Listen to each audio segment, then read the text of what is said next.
Tonight's RPM is a 40-minute special on the 21st Donegal International Rally, a titanic battle between Ireland's rallying giants over the classic stages in the northwest for round 3 of the Dunlop Tarmac Rally Championship.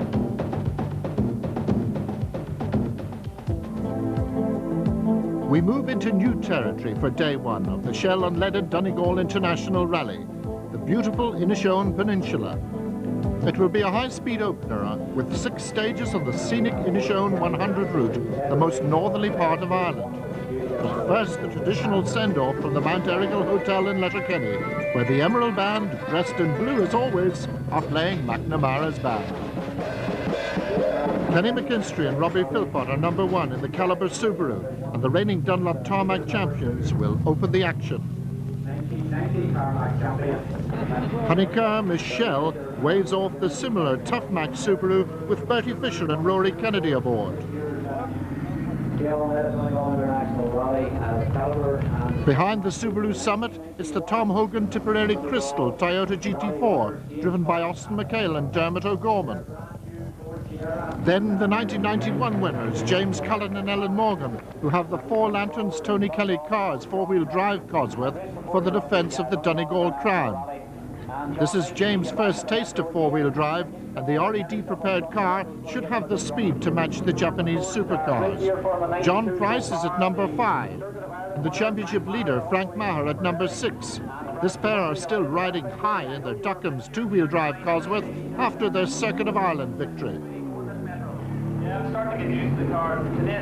Number 7 is Andrew Nesbitt and Brian Murphy in the Philip White Tyres Metro. And Alistair McRae is the top Group N seed in the Shell Scholarship car. Then it's Stephen Emerson, who is one of those aging Manta 400s, Liam McCarthy in the Metro 6R4, James McDade, another local driver, in his BMW, and Ken Colbert, who lines up before the run-out to Inishowen. Stage 1 starts at Muff and runs right across Scalp Mountain to Buncrana. The Friday stages are frighteningly fast. Some say too fast. We join the action in the twisty bits shortly after the start in Muff. Crest 80, 5 left, and turn. We're now in the Caliber Subaru with Robbie Philpott on the notes. Though there are 28 stages ahead, McKinstry is determined to set a blistering pace from the word go. 40. There's a lot at stake for the Banbridge driver. His Circuit of Ireland retirement was a bitter pill to swallow. He wants to keep his current dominant role in Irish rallying.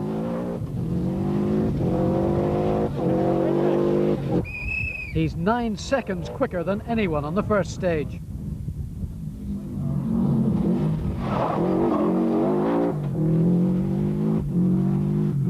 Bertie Fisher has done more preparation than anyone for this event. A test program that has brought him to 4 national rallies to test different components, 3 of which he has won. He may be initially slower than McKinstry, but both are setting a blistering pace. The slower Subaru is still 6 seconds faster than Austin McHale. Austin is really trying in the Toyota and has a close one here.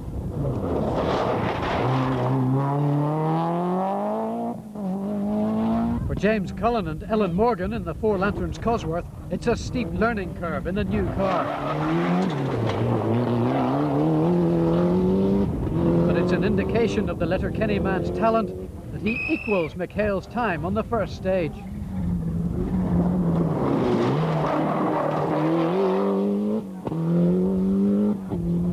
Frank Maher sets 5th fastest time.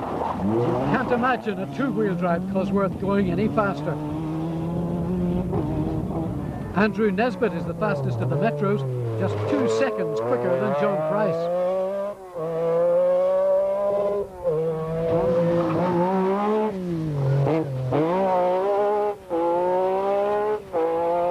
David Greer in the Champion Crisps Cosworth has been delayed at the start as he wasn't wearing his driving gloves.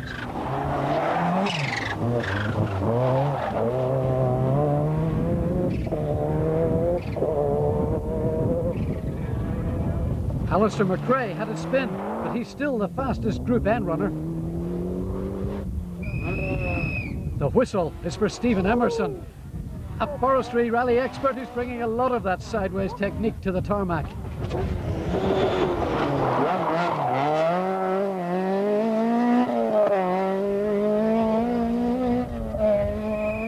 Liam McCarthy hasn't done a recce, as these pictures from Gerard McLaren show.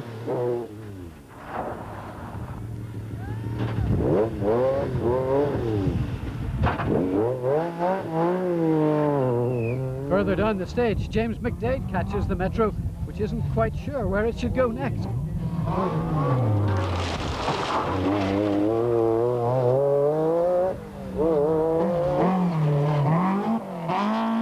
But he's got minor problems compared to Kenny Colbert.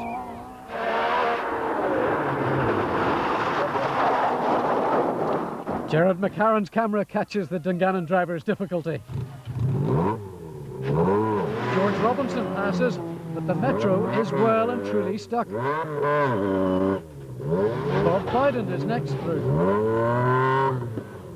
At last, Kenny's clear. There's virtually no damage to the 6R4, and almost 2 minutes have been lost on the very first stage.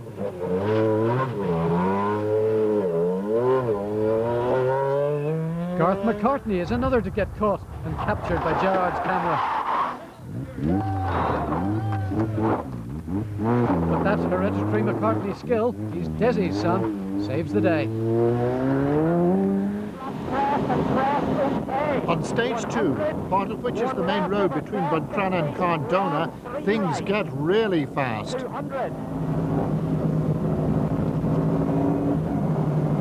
We are sitting for minutes at a time on the rev limiter. That means 120 miles an hour plus. 4 left. Repeat, 4 left. 60. 1 left, 63 right. 80. Right and long crest, 100 or 500. Right on. Crest, 80. Turn 6 left. The 90-degree left-hander ahead is a moment's respite.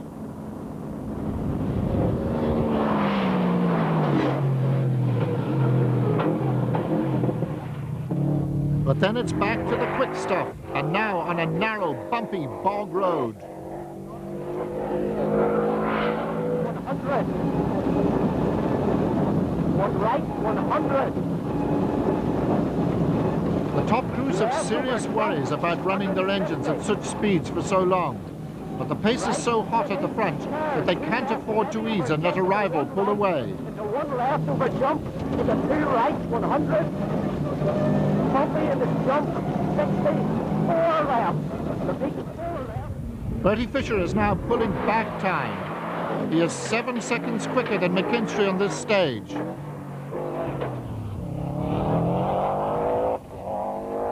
Austin McHale has edged 2 seconds ahead of James Cullen.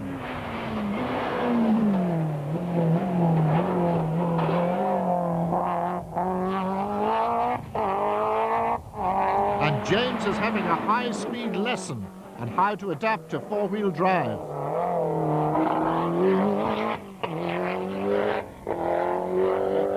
Here's another impressive learning curve, Andrew Nesbitt. He's in 6th position.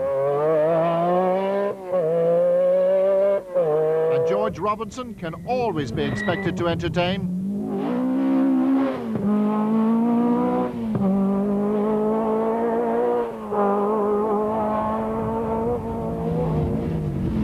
By the end of the first loop of stages, McKinstry's early advantage is evaporating.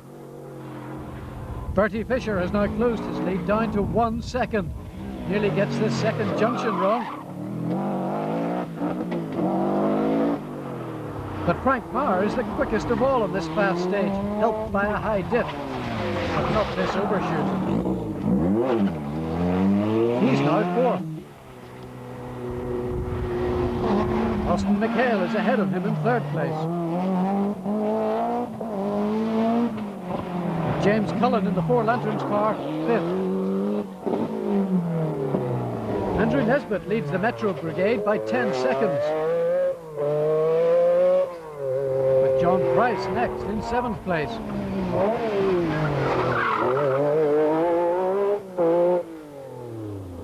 Alistair McRae leads Group N from Garth McCartney's 2-wheel drive Cosworth.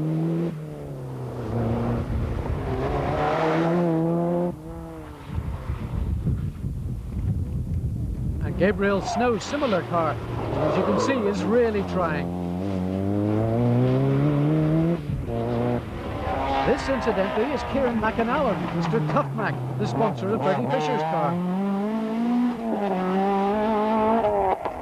Dave Crockett seems somewhat lost. He's only yards from the end of the stage and some help from his service crew, and he manages to freewheel to the end as class rival Tommy MacDonald goes through.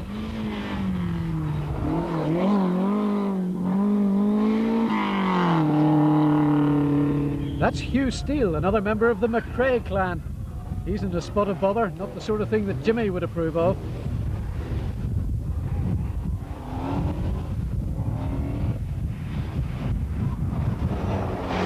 But their troubles are minor compared to Connie Smith.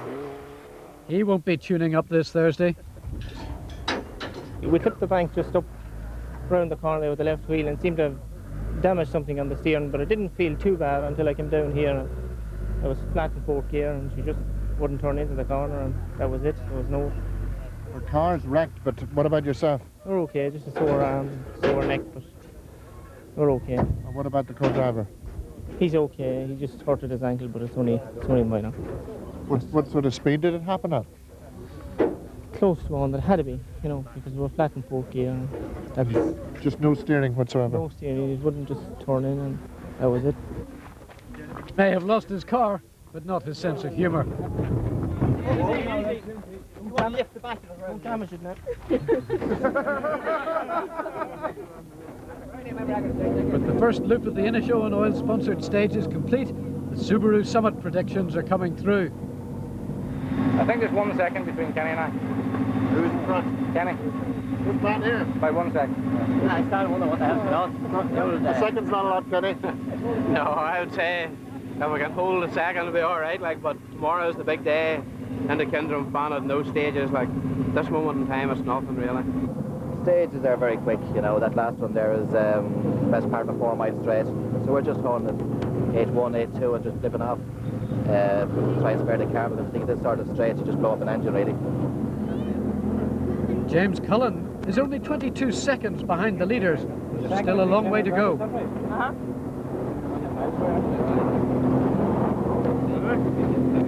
70, turn square left. Rory Kennedy roars out the descriptive notes on stage 4. 70. And the attack is on again. Right over crest. 100, easy left.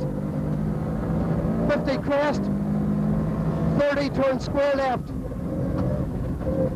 And left. 100. Crest. 100. Right max, keep in.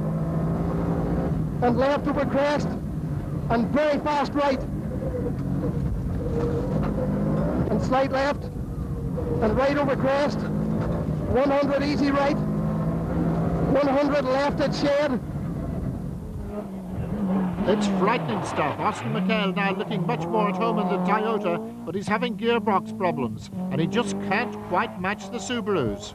James Cullen is highly impressed with the RED Cosworth, and he's beginning to realise its potential, but a big disappointment is nigh. That other Donegal top runner, James McDade, has had an expensive rebuild since the hills of Donegal. Ken Colbert lifts a wheel in his efforts to make up time. And here's Johnny Milner, the English Peugeot driver, who, as expected, is quick. We're back on that main Cardona road for stage 5, so fasten your seatbelts for some ton-up motoring.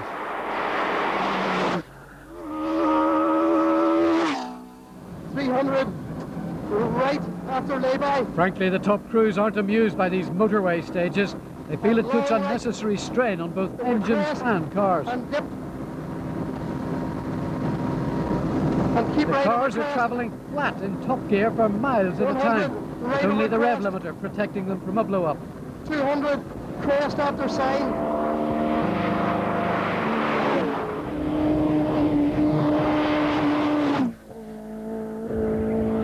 Sadly, it proves too much for James Cullen's Cosworth. The 1991 winner will not reach the end of the stage. He's not the only one to suffer.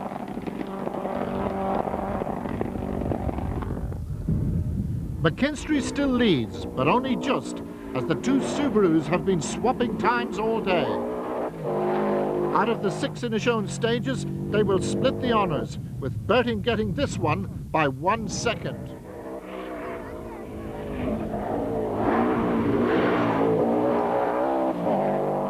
The Subaru's advantage is not just power, but their ability to mop up the bumps, as we see clearly in this slow motion footage.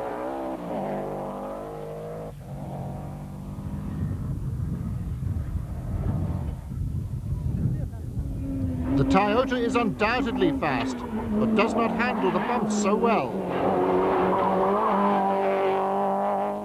And Frank Maher, even with the greater top speed in the Cosworth thanks to that high differential, can't match the all-round superiority of the Japanese supercars. No matter how he tries.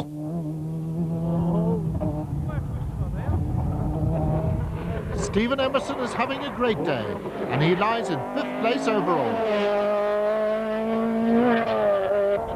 John Price has moved up to 6th in the glorious sounding 6R4.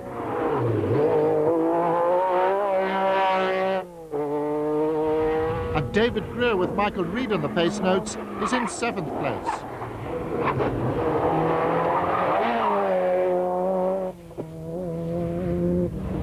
Alistair McRae now leads Group N by 58 seconds, ahead of Gabriel Snow, the Dungannon driver, who is making a big impression. The Saturday stages are the more traditional Donegal fare. In the morning, there's the classic Fanad Peninsula loop of Kindrum Lake, Fanad Head and Knockalla, both loved and feared by the drivers. For Bertie Fisher, the Fanad stage has been his downfall on 3 occasions, and Austin McHale does not have many happy memories of Knockalla. Tamney Village is a favourite spot on the Kindrum Lake stage, and as always the hordes gather to soak up the sunshine and the action. They'll not be disappointed. Time is tight. Kenny has chosen a soft compound tyre, which will prove to be a mistake. Bertie is now on maximum attack. He will take 15 seconds out of McKinstry here to go into the lead. Former winner Austin McHale is going fine in the Toyota.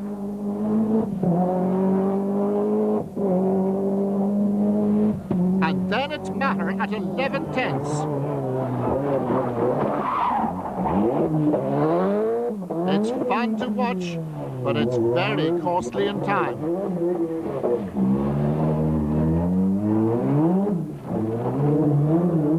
Emerson in the ex-built Connolly car is mighty impressive.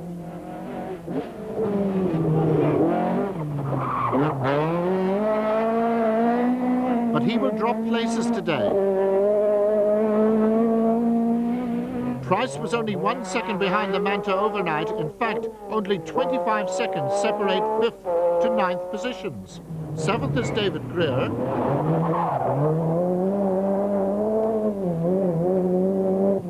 8th, the Group N leader, Alistair McRae. And 9th place, Andrew Nesbitt, is back there due to road penalties. Gabriel Snow is 2nd in Group N, but sadly he will shortly hit troubles. Bob Bowden should be up there in Group N, but gearbox problems have slowed him to 4th in the group. And John McGaffin lies 5th in the category. Stephen Price lies 2nd only to Johnny Milner in Class 6. Following Connie Smith's demise, Brian Corey now has taken over the Mark II Escort Entertainment Club.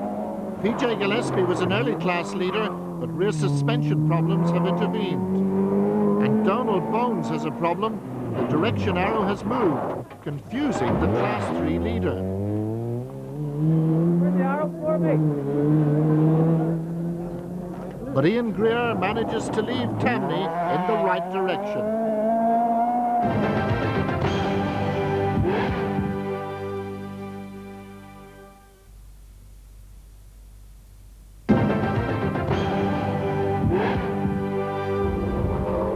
Now now for that Bannock stage.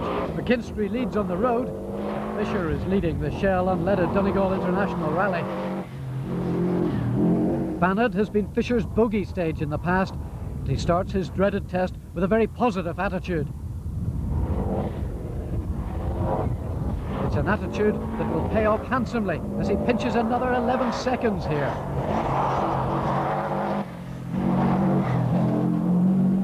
McHale is dropping time due to gearbox problems. He also has to keep an eye on the hard-trying Maher behind him.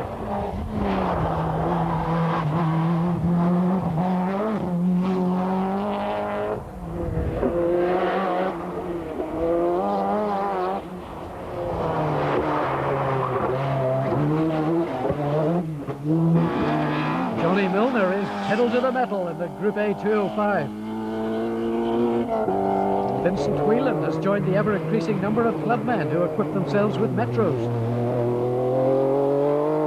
George Robinson is running surprisingly far down the field. And Tommy MacDonald comes scurrying over the hill in his Sunbeam as we move on to Knockalla.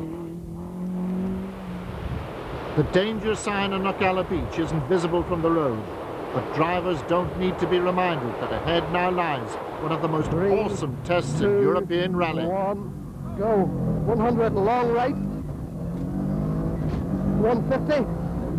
Keep right. For long left. 70 crest and right. 150.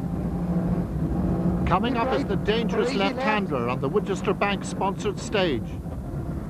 150. Open right and right. It's safely negotiated,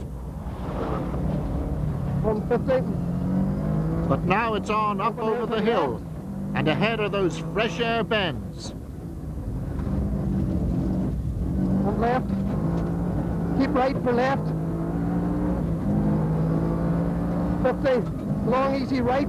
Keep in and keep left over big crest. 50 right. This stuff is not for the faint-hearted. 50 slight right. 50 long easy right at lay-by. 50 dip and easy right. This is the corner where McHale crashed 3 years ago. This time he's fine, but Knockalla will bite the Dubliner again when he has a 120-mile-an-hour spin towards the end of this stage the second time through.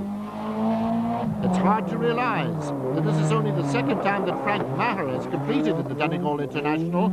He can't match the four-wheel drive cars, but he's pulling ahead of the Metros.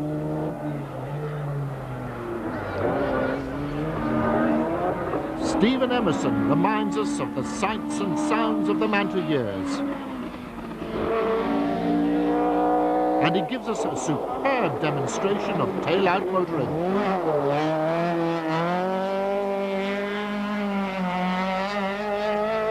John Price has been coming to Donegal for over a decade, and somehow this seems to be one of his finest drives.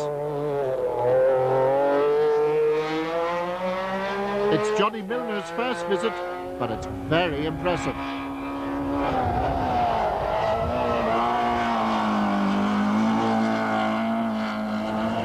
Further down the Winchester Knockalla stage, the intense battle continues. But the first Fannet loop has been a disaster for McKinstry. In 3 stages, he's gone from a 3-second lead to a 35-second deficit. It's an advantage he can't afford to give to somebody like Fisher. Bertie negotiates this chicane beautifully, but the next run over Knockalla, this little pile of tyres nearly spells disaster for the Tough Mac car. And right.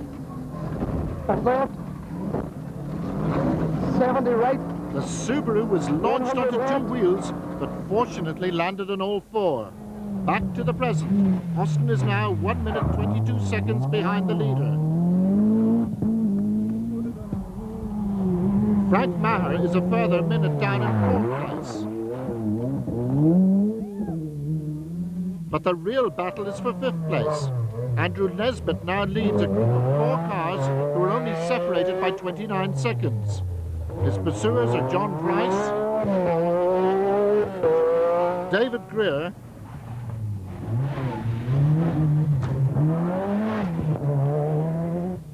and Stephen Sideways Emerson.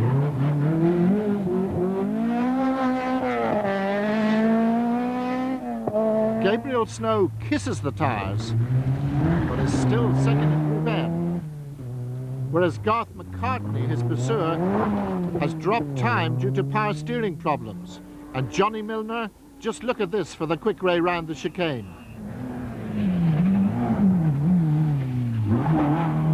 All with a little help from the handbrake. But for spectacle, it's hard to beat the old Escorts.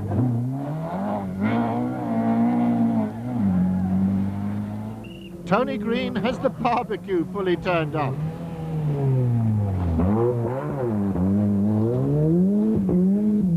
And George Robinson's Ford-engine Toyota is about to expire. Seamus O'Connell's having great fun in his G3 Escort and leading his class. But George Robinson's fun is over for the weekend. The second time over Kintrum stage is no dummy run. Kenny has a new set of Dunlops. He must reduce the gap. So we're treated to some vintage rallying from the racers up front.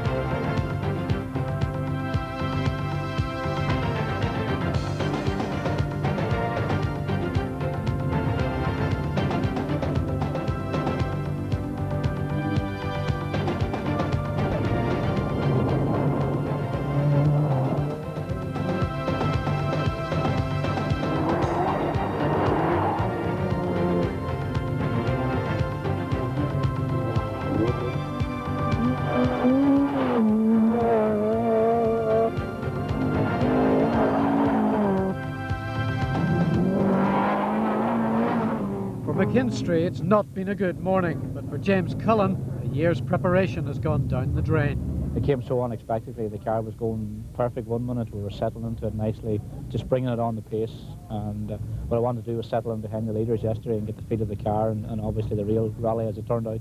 The attack has all come this morning down in Fanad once again. A lot of businesses from home here have all come together to make this possible, to hire a proper Group A car, a real good car. The car was great up to that, but you know, there's the old saying, that's rallying, what can you do about it? It happened. The Republic's Minister of Sport, Liam Aylward, was a welcomed guest among the crowds at the Milford service. I think it's the single biggest occasion of the year, and obviously that's important for the local economy and the local community as well. Well, we're unique in Ireland that we can close public roads for rallying, which should give us a very big marketplace in the world to attract even larger events than this.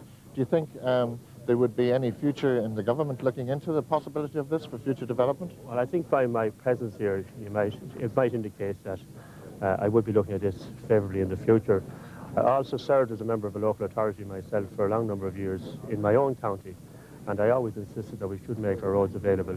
I think we should work out some national plan, and it's something that I will be looking into for the future. Austin McHale doesn't need a national plan right now, nor a medical plan. His co-driver, Dermot O'Gorman, explains. Coming down Knockalla, there's a bad dip, which we have in the notes, of course, and but we seem to come into it a bit too quick.